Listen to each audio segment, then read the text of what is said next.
All right, Luke Johnson, good enough to move up a day for us here. Talk some Saints on this Wednesday. Luke, how we doing? Doing great, man. Thanks for having me on. It's our pleasure, and we appreciate you being flexible for us. Offensive line, you've seen rookie minicamp, OTAs coming up. It's all about Trevor Penning and Taliese Fuaga, and then, of course, Kelvin Banks and, what they're going to do. Do you have a read on that today? I don't. We're going to see tomorrow exactly what they do, and I think this is something that could just, be a little fluid as the off-season program goes on. When we got to look at Kelvin Banks at rookie minicamp, he started at left tackle, moved inside the guard, played some right tackle. So they're open to moving him, and I'm assuming other people around to try to see what the best five is.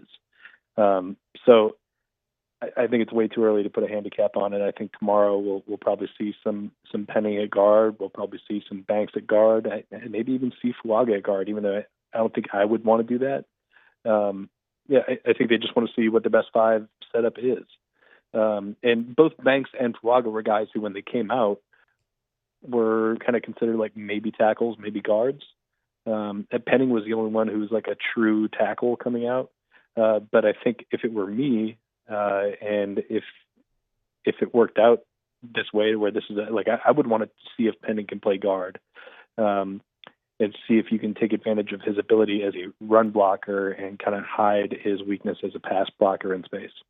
I said that on my show yesterday, and let's get to that in a second. But what did his rookie year tell you about Taliese Fuaga? I think that he can be a capable to very good left tackle, which is hard to find, right?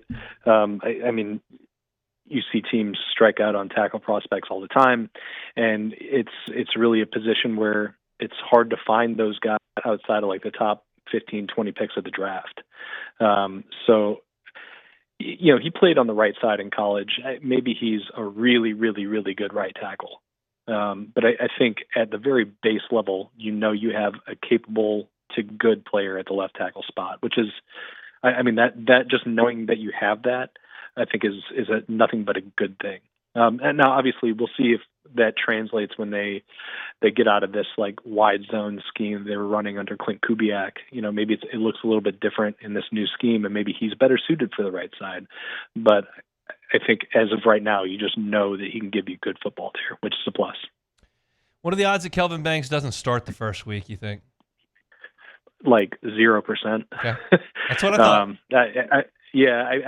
I would be just astonished if he's not part of the starting five. Obviously, we're talking about this and, with the understanding that he's going to remain healthy. But I just don't think you invest a top 10 pick in a guy who can give you position flex on a line where you definitely have an opening for a starting position, at least one, and not start that guy week one. Yeah, I think that is totally out of the realm of possibility. What are the odds Trevor Penning doesn't start week one? A little higher, but I still think that he's got enough as a player to make me feel pretty good about him being in the lineup. Where that is, no idea.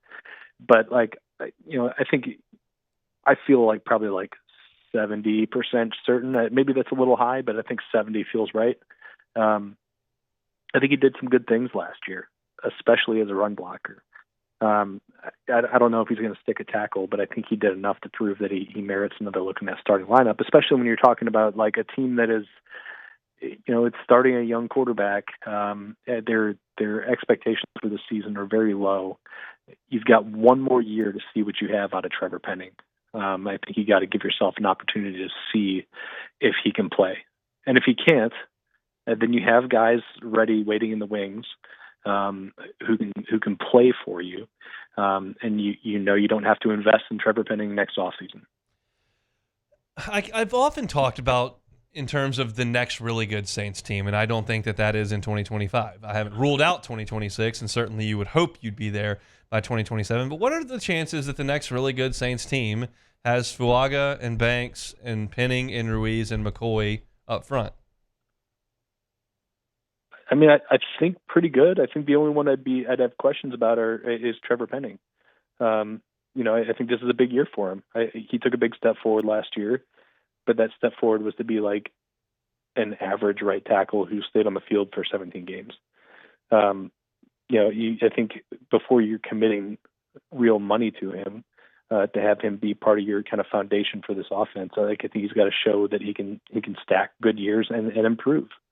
So I think like that would be a really good foundation. Look, you got 4 first-round picks and a high second-round pick. I think that's a way you want to build your team. So you're hoping Kelvin Banks is the guy that you assume he is as a top 10 pick, and you hope Trevor Penning can take a step forward. And then I think you got a really good setup for a capable offense. Like you cannot run a good offense without a good offensive line.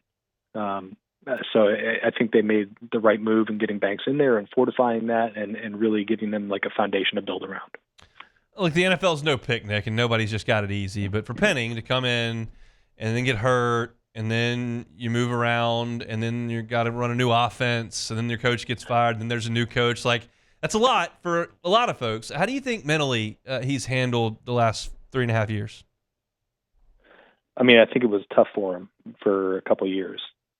That injury that he dealt with in his rookie season, and really it was 2 injuries, right? It was the turf toe that he suffered in the last week of the preseason that just like basically wrecked the majority of his season. And then in the last game, in his only start as a rookie, he got a Liz Frank injury that basically knocked out his entire off season going into his second season.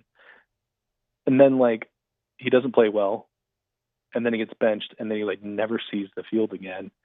And I don't think he's like the kind of guy who I don't want to put this the wrong way, but like, yeah, I think it killed his confidence. And yeah, I think it was a good thing that he got back into the lineup last year and played football and built that confidence up a little bit. And now we've seen a player have a full healthy offseason again, working with some good offensive line coaches. And a coach who has a head coach and play caller who's shown an ability to kind of maximize offensive line play. I think this could all be really good for him. But like those first 2 years were really rough for a lot of different reasons.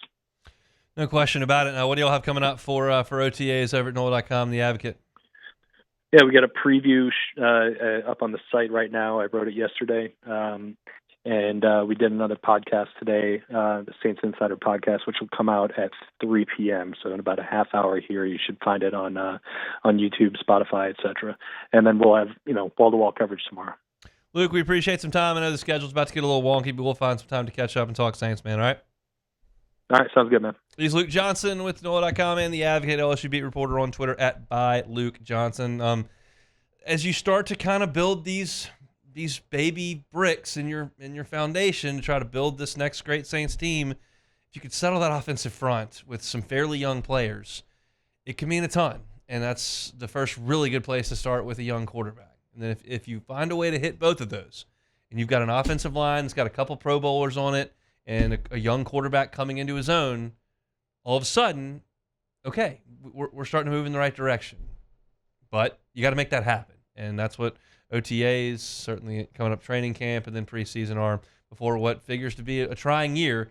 But any progress is just that. It's progress, and we'll monitor it every step of the way here on the show, and certainly wherever you, if you're looking for Saints coverage, you can find it Hunt on Saints, wherever you find your podcast, certainly on YouTube as well. Hey, it's Hunt. Thanks for watching Hunt on Saints. Before you leave, help us out a little bit. Hit that like button, leave your comments in the section below, and hit that subscribe button so you get all our content right here from Hunt on Saints. We'll see you next time.